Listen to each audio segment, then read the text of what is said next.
All right, Smyrna Elementary, welcome back for episode 3 with five questions with Mr. Tracy. Today we have Mrs. Mary Ann Judson, who's been a nurse for over 20 years. She's a nurse in Long Island, and she's working on the floor of her hospital that deals with the coronavirus. Mary Ann, thanks for joining us today. Okay, you're welcome. All right, Mary Ann, let's get right into it. So even though your hospital isn't in New York City, is it considered in the epicenter? Yes, it is considered in the epicenter. My hospital is 50 miles from New York City, but what happened was all the hospitals in New York City filled up with patients, so they had to start moving patients further and further east because they had nowhere to put them. Well, I guess it's good that your hospital's there then, so that there's a place for them to go. That's right. So question 2 actually comes from Ryder Knight. He's a third grader in Mrs. Graham's class, and he would want to know, he'd like to know, are there any concerns for PPE, which is the personal protective equipment? And for those of you students that don't know what that is, that'd be masks, gloves, aprons, stuff like that. Are there concerns about running out, or do you have to reuse equipment? Right now, we are very good and well stocked with our PPE. That's so great. No concerns. That's great news.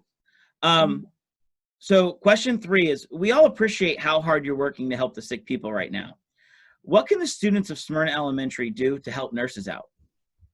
Well, I know that many of the nurses like to see the artwork. A lot of students have sent artwork in saying thank you to the nurses and drawing pictures and stuff like that.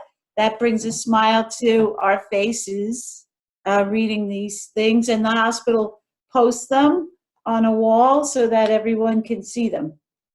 Oh, that's a great idea. You know, I actually never thought of that. So we'll we send posts out to our students every week. We're on spring break right now, but once we get back, I'll make sure that we put that out there in case the students would like to do it.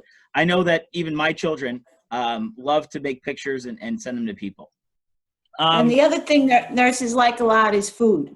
Okay, we'll take that into consideration. Can you give an example of kindness or something that has given you hope in this situation? An example of kindness or something, one or the other, right? One or the other or both. Listen, this is your show. You answer any way you'd like.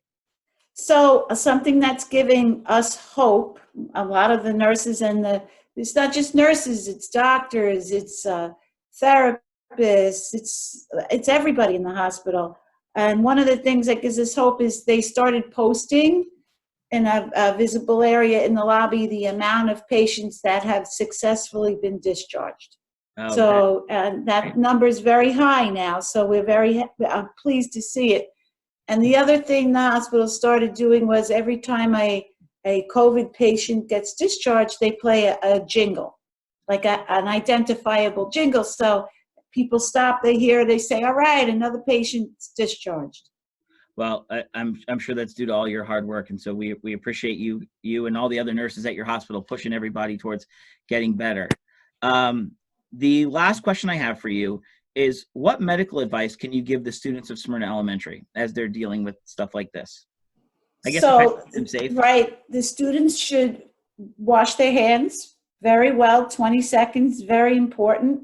They shouldn't touch their face with their hands because that's how the virus gets spread.